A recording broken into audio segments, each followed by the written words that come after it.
Hi all, welcome to Mint. നമ്മൾ ഇന്ന് വന്നിരിക്കുന്നത് ഒരു സന്തോഷ വാർത്ത അറിയിക്കാനാണ്.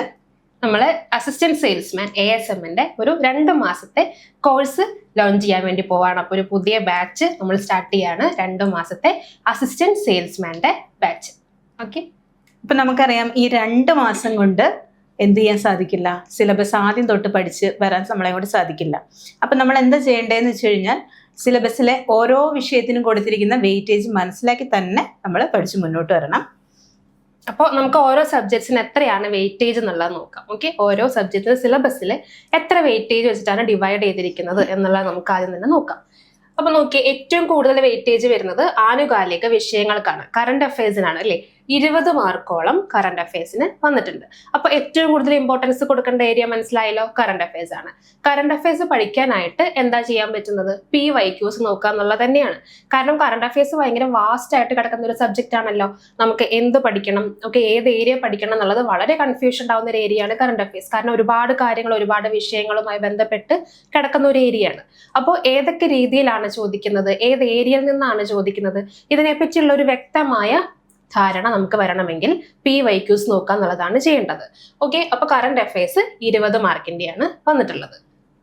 പിന്നെ വരുന്നത് ലഘുഗണിതം, ജനറൽ ഇംഗ്ലീഷ്, മലയാളം. അത് 10 മാർക്ക് വീതം 30 മാർക്കാണ് ഈ ഏരിയയിൽ നിന്ന് വരുന്നത്.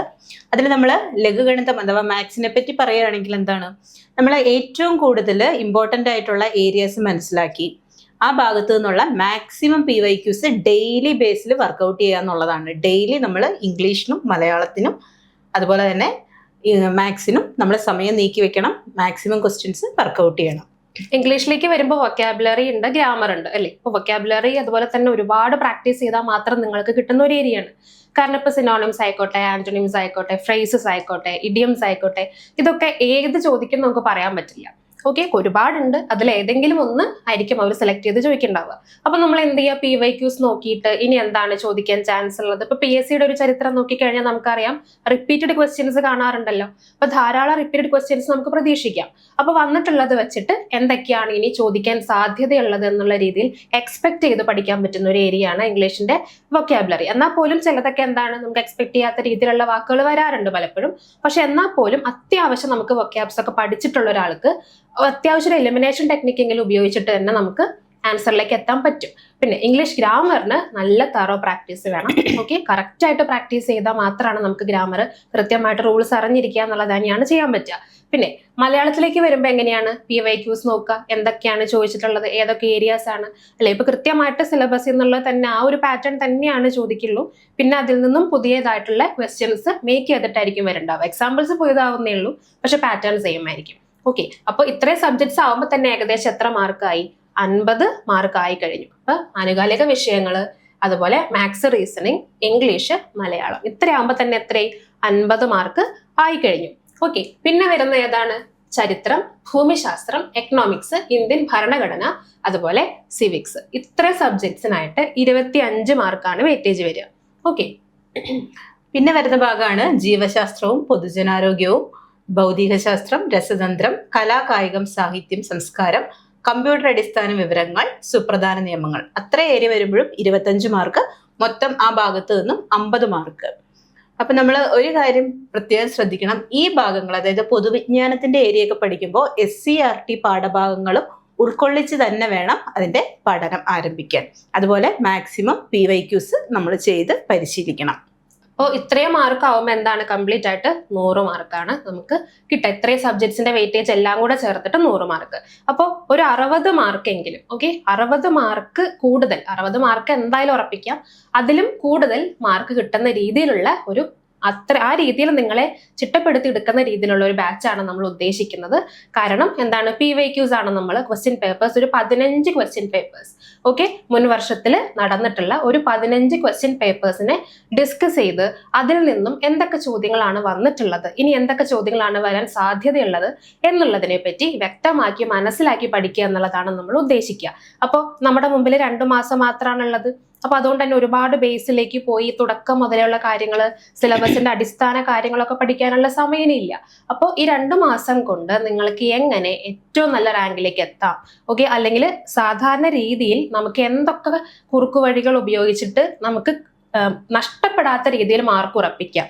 ഓക്കെ, ഇപ്പൊ കറണ്ട് അഫയേഴ്സ് ആയിക്കോട്ടെ, ഇംഗ്ലീഷ് ആയിക്കോട്ടെ, മലയാളം ആയിക്കോട്ടെ, മാത്സ് ആയിക്കോട്ടെ, ഇതൊക്കെ നമുക്ക് ഡെയിലി പ്രാക്ടീസ് ചെയ്യുന്ന കുറെ മാർക്ക് ഉറപ്പിക്കാൻ പറ്റുന്ന കാര്യമാണ്. ഇപ്പം സ്റ്റാറ്റിക് സിലബസിലേക്കൊക്കെ വരുമ്പോൾ ഹിസ്റ്ററി, ജോഗ്രഫി ഒക്കെ ബേസിക് കാര്യങ്ങൾ കുറെ ഒന്നും നമ്മൾ പഠിച്ചില്ലെങ്കിൽ പോലും ചില കാര്യങ്ങൾ ഒരു സ്ട്രാറ്റജി ഒക്കെ വെച്ചിട്ട് തന്നെ, അല്ലെങ്കിൽ ഒരു കോമൺ സെൻസ് ഉപയോഗിച്ചിട്ടൊക്കെ തന്നെ നമുക്ക് പൊളിറ്റി ആയാലും സിവിക്സ് ആയാലും ഈ ഒരു ഏരിയാസ് ഒക്കെ കുറെ നമുക്ക് എലിമിനേഷൻ ടെക്നിക് ഉപയോഗിച്ചിട്ടോ കറക്കി കുത്തിയിട്ടോ ഓഡ് വൺ ഔട്ടോ ഉപയോഗിച്ചിട്ടോ ഒക്കെ നമുക്ക് ആൻസറിലേക്ക് എത്താൻ പറ്റും.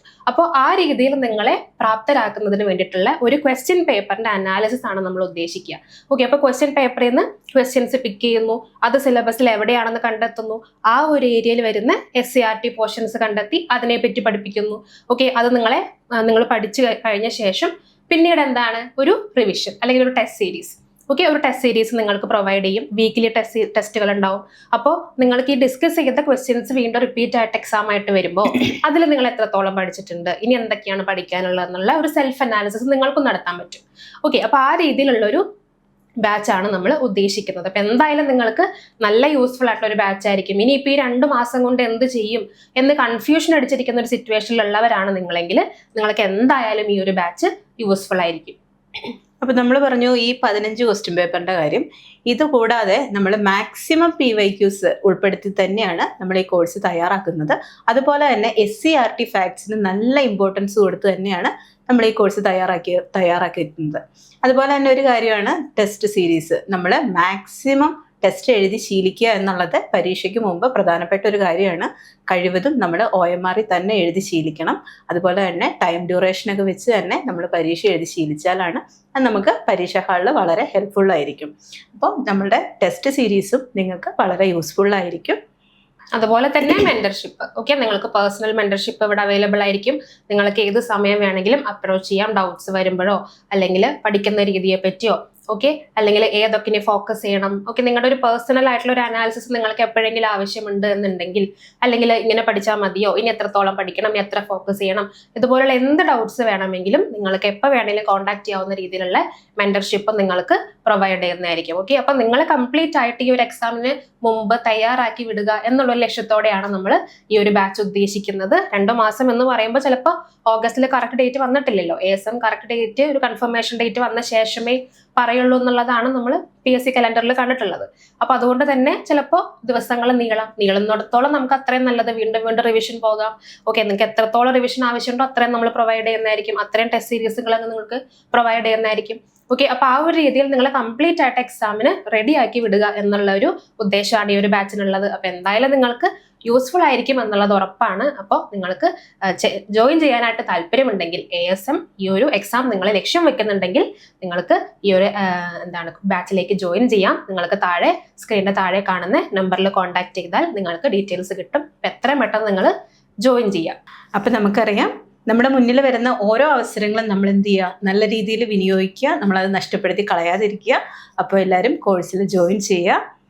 അപ്പോൾ ഈ സ്ക്രീനിൽ കാണുന്ന QR കോഡ് നിങ്ങൾ സ്കാൻ ചെയ്താൽ നിങ്ങൾക്ക് ആപ്പ് ഡൗൺലോഡ് ചെയ്യാം.